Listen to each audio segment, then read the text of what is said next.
Kumar from Kumaralam Matriculation Higher Secondary School, Tendurai. Erode District, Tamil Nadu.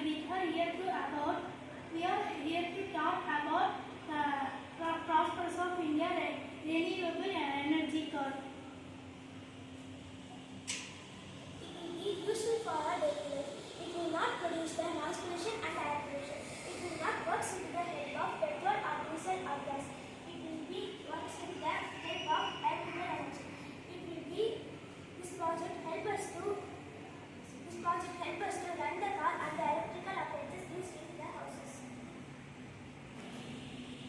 In this model, the solar panel is attached on the top of the car to receive sunlight, and it connected to the multiplier to multiply the energy and then to the there are car's internal appliances.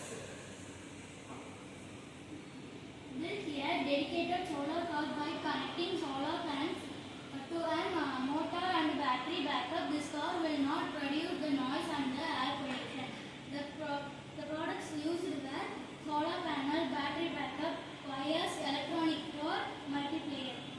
But the disadvantages in the solar energy help the car the 50% only, then the other 50% we want to charge it.